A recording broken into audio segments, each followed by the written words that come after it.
जरूरी सूचना है आप सभी स्टूडेंट्स के लिए। स्टडी फॉर सिविल सर्विसेज का Android app Google play store में आ चुका है, उसको प्लीज तुरंत इंस्टॉल कर लीजिए। और अगर आप स्टडी फॉर सिविल सर्विसेज के सिर्फ ऐप से कोई भी कोर्स, कोई भी पीडीएफ परचेज करते हैं तो उसमें अप्लाई कूपन, अगर आप ज्ञान सर जो है आप उसमें अप्लाई करते हैं, ये कूपन कोड है, तो उसमें 20% फीस तुरंत माफ हो जाएगी, मतलब 20% डिस्काउंट तुरंत उसमें लग जाएगा। ज्ञान सर लिखना है, नॉर्मली ज्ञान सर स्मॉल लेटर में है सब कुछ, कोई स्पेस नहीं, कोई कॉलम नहीं, सिर्फ ज्ञान सर, GYANSIR। इस तरह से अगर कूपन कोड लगाते हैं आप ऐप में बाई करने से पहले, जो अप्लाई कूपन वाले में आता है, तो 20% का डिस्काउंट तुरंत मिलेगा। वीडियो देखिए। नमस्कार दोस्तों, ज्योग्राफी के एक और लेक्चर में आपका स्वागत है। 300 क्वेश्चन ज्योग्राफी के कर चुके हैं with map practice, detail analysis के साथ। तो चलिए अपने नेक्स्ट लेक्चर की तरफ बढ़ते हैं ताबड़तोड़ बैटिंग करते हुए। तो 301 कह रहा है माउंट एसो जापान का सबसे बड़ा सक्रिय ज्वालामुखी है, नंबर 1। दूसरा, यह शुकोकू द्वीप में स्थित है। माउंट एसो is largest active volcano in Japan. It is located in Shikoku group of island. तो कौन सा सही है? चलिए इसका मैप देखते हैं। तो ये रहा मैप, देखिए ये आपको दिख रहा माउंट एशो, ठीक है। और ये कौन से आइलैंड पे? क्यूशू आइलैंड पे। कौन से पे है? क्यूशू आइलैंड पे आपको देखने को मिलेगा ये। और वहीं माउंट फूजी, ये है आपका माउंट फूजी, ये आपका कौन से आइलैंड पे? होन्शू पे है। कौन से पे? होन्शू, क्योंकि होक्काइडो, होन्शू, ये है शिकोकू और ये है क्यूशू। जापान ये 4 आइलैंड से मिलकर बना है, होक्काइडो, होन्शू, शिकोकू और क्यूशू। सबसे बड़ा आइलैंड होन्शू है, ठीक है। जापान की राजधानी कौन से आइलैंड पे है? टोक्यो, ये भी आपका होन्शू पे है। कहाँ पे है? होन्शू पे, ठीक है। तो ये दिख रहा है आपको, यानी सिर्फ इसका पहला वाला सही हो जाएगा, ठीक है। अगले प्रश्न पे चलते हैं। मैक्सिको की खाड़ी एवं कैरिबियन सागर को कौन सी जल संधि जोड़ती है? Which state connect Gulf of Mexico and the Caribbean Sea? ओरंटो जल संधि, सुंडा जल संधि, युकाटन जल संधि या डोवर जल संधि? तो ये देखिए दोस्तों, ये गल्फ ऑफ मैक्सिको है, दुनिया की सबसे बड़ी खाड़ी है। ये आपको दिख रहा है युकाटन चैनल। कौन सा? Yucatan channel. अब युकाटन चैनल कनेक्ट करता है कैरेबियन सी को गल्फ ऑफ मैक्सिको से, ठीक है, याद रखिएगा। ऐसे ही देखिए एक और साथ ही में एक और देख लेते हैं, ये स्ट्रेट ऑफ फ्लोरिडा दिख रहा है, कभी पूछ ले तो ये अटलांटिक ओशियन को गल्फ ऑफ मैक्सिको से कनेक्ट करता है, स्ट्रेट ऑफ फ्लोरिडा, और युकाटन गल्फ ऑफ मैक्सिको को कैरेबियन सी से, ठीक है। और यहीं पे आपको केमन आइलैंड भी दिख रहा है, कैरेबियन सी में ही है। अगर पूछ ले तो आप ये भी बता सकते हो, यानी इसका आंसर युकाटन स्टेट हो जाएगा। अगला है परियर नेशनल पार्क किस पर्वत श्रृंखला में है? Periyar national park is in which mountain range? Vindhyas, Aravalli, eastern या वेस्टर्न घाट? तो ये देखिए, ये है आपका परियर नेशनल पार्क, है ना। परियर नेशनल पार्क दिख रहा है आपको, कहाँ पे है ये केरल में है। कहाँ पे? केरल में। अब आप खुद आंसर दे सकते हो इसका, बताओ विंध्यास, अरावली, ईस्टर्न या वेस्टर्न घाट? हो गया ना लड्डू सवाल, वेस्टर्न घाट, ठीक है। मैगलेन अंतरिक्ष यान किस ग्रह हेतु भेजा गया है? The spacecraft Magellan was sent to Pluto, Saturn, Mars या वीनस? तो ये देखिए काफ़ी न्यूज़ में बना हुआ था, मैगलेन मिशन टू वीनस है ना, ये नासा ने भेजा है, नासा का प्रोग्राम था मैगलेन जो कि वीनस पे गया है। तो right answer would be Venus या शुक्र, ठीक है। अंतरिक्ष यान कैसीनी किस ग्रह से संबंधित है? The spacecraft Cassini was related to which planet?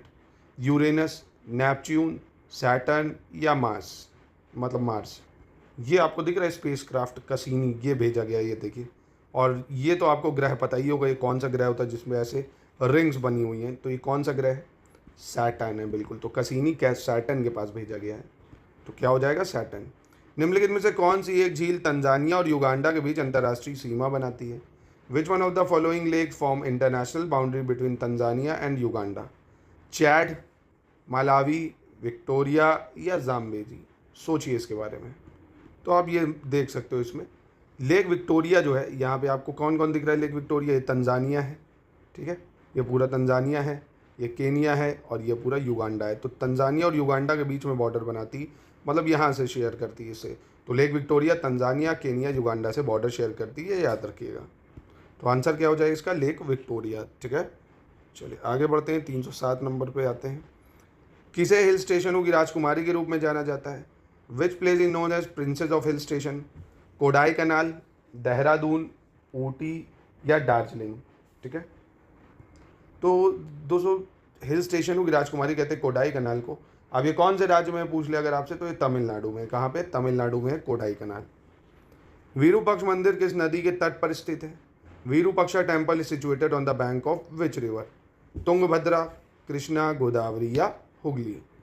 तो ये देखिए मैप, तो मतलब मैप क्या इमेज देखिए आप, ये विरूपाक्षा मंदिर दिख रहा है आपको, ये नदी है, ये कौन सी नदी है? तुंगभद्रा नदी है। ये कौन सी है? तुंगभद्रा, ठीक है। और ये विरूपाक्षा मंदिर है कहाँ पे? कर्नाटका में है, कर्नाटका में, ठीक है। काफ़ी प्रचलित मंदिर है।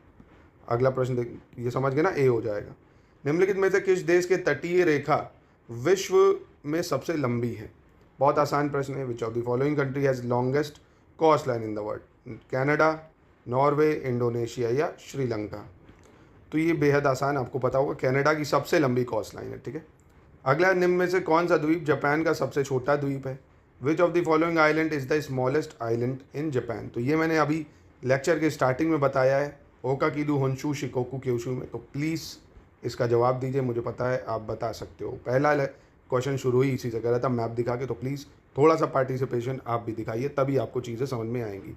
और ऐसे ही complete initiative study for civil services आपको पेड ग्रुप में हर सब्जेक्ट के देता है। कंप्लीट प्रिपरेशन आपकी घर बैठे कराता है, मात्र 5 से 7-8 हज़ार रुपये में आप कंप्लीट प्री और मेंस की प्रिपरेशन कर सकते हैं। यूपीपी से इसकी आरओ की और कम दाम में कर सकते हैं, जिसमें video classes, study material, test series, paid quiz, answer writing कैसे करनी है, हिंदी को ऐसे कैसे लिखना है, सब कुछ आपको एक ही प्लेटफॉर्म पे सिखाया जाता है विभिन्न टीमों द्वारा, ठीक है। तो आप हमारे इन नंबरों से जोड़ के अपनी तैयारी को आगे बढ़ा सकते हैं।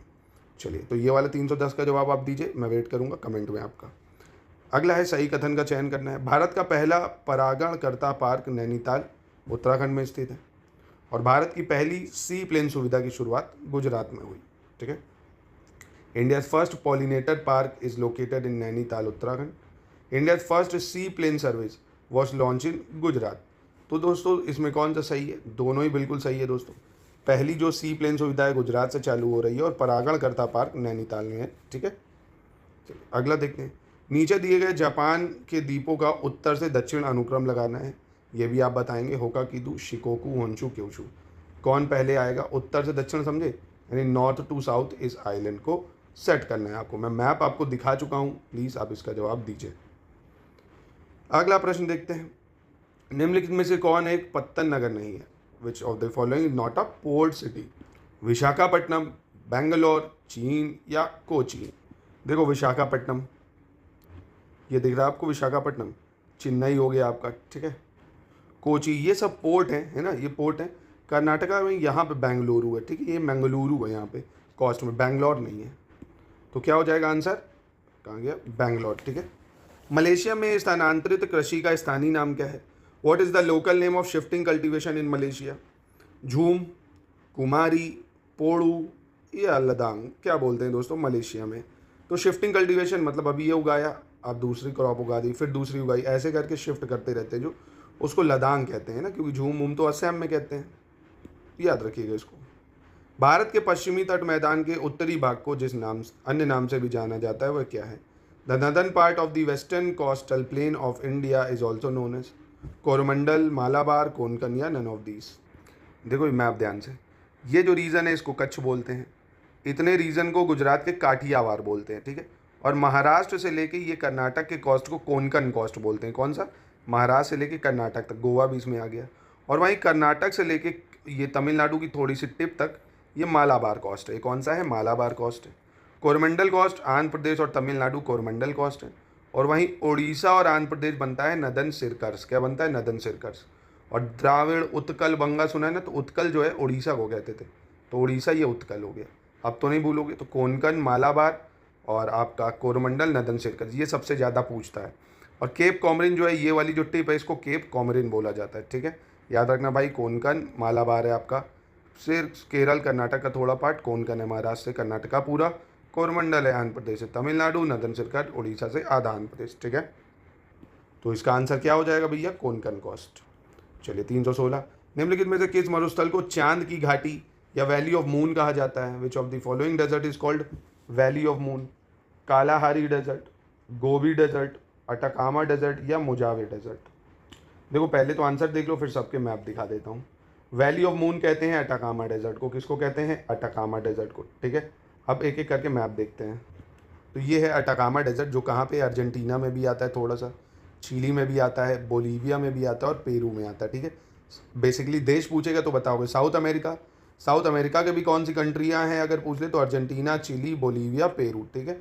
और यहाँ पे सिर्फ बोलीविया जो है वो लैंड लॉक कंट्री है, ठीक है, लैंड लॉक है, याद रखना। अब ये दिख रहा है कालाहारी डेजर्ट, तो नामीबिया, बोट्सवाना, साउथ अफ्रीका, यहाँ पे है कालाहारी डेजर्ट अफ्रीका कॉन्टिनेंट में, नामीबिया, बोट्सवाना, साउथ अफ्रीका। मोजावे डेजर्ट बहुत ज़्यादा आसान है अफ्रीका की, कौन सी कॉस्ट पे है ये, वेस्ट कॉस्ट पे है अफ्रीका की वेस्टर्न पार्ट में, ठीक है। मोजावे डेजर्ट यूएसए में है, ऑस्ट्रेलिया कह रहा हूँ, यूएसए मतलब अमेरिका में है, माफ़ कीजिएगा, ठीक है, यूएसए में। और अंतिम है आपका ये गोबी डेजर्ट जो कि मंगोलिया और चाइना में है, गोबी डेजर्ट। चलिए आगे बढ़ते हैं। निम्नलिखित में से कौन एक देश हॉर्न ऑफ अफ्रीका में स्थित नहीं है, which of the following country is not located होना चाहिए, is not located in horn of Africa, Tanzania, Ethiopia, Egypt या सूडान। नहीं, एक सेकंड, नहीं, कौन अफ्रीका हॉर्न ऑफ अफ्रीका में है, ये है सवाल, यही कर लो। Which of the following country is located in horn of Africa, Tanzania, Ethiopia, Egypt या सूडान। तो दोस्तों देखिए हॉर्न ऑफ अफ्रीका ये आपको दिख रहा है ना, ये वाला हिस्सा, ये हॉर्न ऑफ अफ्रीका, मतलब हॉर्न ऑफ अफ्रीका हाथी की जो हॉर्न होती है उसको बोलते हैं। तो इसमें देखो कौन कौन सा देश आता है, एक तो इरिट्रिया है, इथोपिया है, जिबूती है, सोमालिया। याद रखें, इसको मैं बहुत बार बता चुका हूँ, इरिट्रिया, जिबूती, इथोपिया, सोमालिया, ठीक। और गल्फ ऑफ एडन यहाँ पे पड़ता है और रेड सी पड़ता है इधर इरिट्रिया के पास, ठीक है। इथोपिया एक लैंडलॉक देश है, ये याद रखना, इथोपिया कैसा है, लैंडलॉक है। अगर पूछे तो आप बता सकते हो, लेक ताना है यहाँ पे, लेक ताना। इरिट्रिया, जिबूती, सोमालिया, इथोपिया, ठीक है। तो बस अब बताओ तंजानिया, इथोपिया, इजिप्ट, सूडान में कौन है, इथोपिया हो जाएगा। निम्न नगरों में से कौन सा एक कर्क रेखा के निकटतम है, among the following cities which one is nearest to the tropic of cancer, Delhi, Kolkata, Jodhpur या नागपुर। तो टोटली मैप बेस्ड है ये, थोड़ा सा दिमाग लगाओगे, सोचोगे तभी बता पाओगे। देखो ये गुजरात से जब जाती है ट्रॉपिक कैंसर, दिल्ली तो बहुत ऊपर है, ठीक है। कोलकाता देख रहे हो सबसे पास पड़ता है इसके, ठीक है। बाकी अहमदाबाद ये पड़ गया, अहमदाबाद, भोपाल भी पड़ जाएगा पास में ही, तो सबसे पास यहाँ कोलकाता हो जाएगा, ठीक है। भारत में भ्रंश घाटी में बहने वाली नदी कौन सी है, which of the following river flow in a rift valley, Mahanadi, Narmada, Kaveri या सुवर्णरेखा। तो ये तो बहुत आसान है, ये आप सभी को पता होगा इसका आंसर, रिफ्ट वैली के थ्रू बहती है नर्मदा नदी, ठीक है। नर्मदा विंध्याचल और सतपुड़ा रेंज के बीच में बहती है रिफ्ट वैली या भ्रंश घाटी में। अगला है निम्नांकित नदियों में कौन सी एक उत्तर प्रदेश से नहीं गुजरती है, which of the following river does not pass through Uttar Pradesh, Ganga, Yamuna, Ramganga या झेलम। तो आप सभी को पता होगा झेलम नदी दोस्तों, ये तो यहाँ पे बहती नहीं है भाई उत्तर प्रदेश में, क्योंकि ये निकलती है भैया जम्मू कश्मीर के वेरीनाग जो स्प्रिंग है वहाँ से, और फिर ये जाके मिल जाती है चेनाब में मिलती है जाके झेलम, ठीक है। तो याद रखिएगा इसको। अगला देखते हैं, इंद्रावती की सहायक नदियाँ कौन कौन सी, ट्रिब्यूटरीज ऑफ इंद्रावती, बोर्डिंग, नारंगी, कोटरी या बांदिया, सबरी, बोर्डिंग, नारंगी, मेलेगर या मालेगर, कांगेर, मालेगर, कोटरी या गुदरा या नन ऑफ दीज। तो दोस्तों ये मैप दिख रहा है आपको, ये गोदावरी नदी का, गोदावरी की बहुत बड़ी ट्रिब्यूटरी है इंद्रावती, ठीक है। इंद्रावती जो है गोदावरी की ट्रिब्यूटरी है, उड़ीसा वगैरह में ये बहती है ये। और इंद्रावती की ट्रिब्यूटरी है बोर्डिंग, नारंगी, कोटारी और बंडिया, ठीक है, ये आपको याद रखनी, बोर्डिंग, नारंगी, कोटरी और बांडिया। भारत की निम्नलिखित नदियों में से कौन पश्चिम घाट से नहीं निकलती है, बहुत आसान है, which of the following rivers of India does not originate from western Ghat, यानी यहाँ से नहीं ओरिजिनेट होती है, गोदावरी, ताप्ती, कावेरी या कृष्णा। तो देखो गोदावरी आपको पता होगा ये महाराष्ट्र से निकलती है, त्र्यंबकेश्वर से, ब्रह्मगिरी हिल्स जो है त्र्यंबकेश्वर के पास ब्रह्मगिरी हिल से निकलती है महाराष्ट्र, ठीक है। वहीं ताप्ती रिवर की बात करें तो ये मुल्ताई रेंज जो है एमपी में, सतपुड़ा रेंज है ना, Multai in Betul district, Satpura range MP, क्या बोलोगे, सतपुड़ा रेंज मध्य प्रदेश में, एमपी मुल्ताई डिस्ट्रिक्ट के पास बैतूल रेंज से निकलती है। तो आंसर तो हो गया ताप्ती रिवर। कावेरी कुर्ग डिस्ट्रिक्ट कर्नाटक से निकलती है, वही ब्रह्मगिरी हिल से ये भी निकलती है। और वहीं कृष्णा रिवर ये भी महाबलेश्वर से निकलती है वेस्टर्न घाट से, ठीक है। तो फिर से एक बार बता देता हूँ आपको ताकि रिवीजन आपका रहे। तो गोदावरी कहाँ से निकल रही है, ताप्ती, कावेरी, कृष्णा। कृष्णा कहाँ से निकल रही है, महाबलेश्वर वेस्टर्न घाट से निकल रहा है महाराष्ट्र से, ठीक। कावेरी कहाँ से निकल रही है, कुर्ग डिस्ट्रिक्ट कर्नाटक से निकल रही है ब्रह्मगिरी हिल से। ताप्ती सतपुड़ा रेंज से निकल रही है एमपी के बैतूल डिस्ट्रिक्ट से। और गोदावरी कहाँ से निकल रही है आपकी, गोदावरी ब्रह्मगिरी हिल्स, त्र्यंबकेश्वर, महाराष्ट्र, ठीक है। अब तो याद हो गया होगा। भारत की निम्नलिखित नदियों में से किसे जैविक मरुस्थल कहते हैं, which of the following river in India called biological desert, Noyyal, Damodar, Bhadar या नन ऑफ दीज। तो बेहद आसान है, हम लोग जब अपने पहले लेक्चर करे थे तब मैंने आपको इसी से रिलेटेड एक सवाल बताया था। तो दामोदर नदी को बोलते हैं हम। क्यों? क्योंकि बहुत सारे भाई झारखंड है, छत्तीसगढ़ है, यहाँ से जितने मिनरल्स जाते हैं सब कोल ओल ये सब जितने मिनरल्स इसमें मिल जाते हैं, इसलिए ये कार्बन कंटेंट बहुत कैरी करती है, इसलिए इसको ऑर्गेनिक डेजर्ट बोलते हैं, ये बायोलॉजिकल डेजर्ट बोलते हैं। अगला है दक्कन के पठार में नदियों का प्रवाह होता है।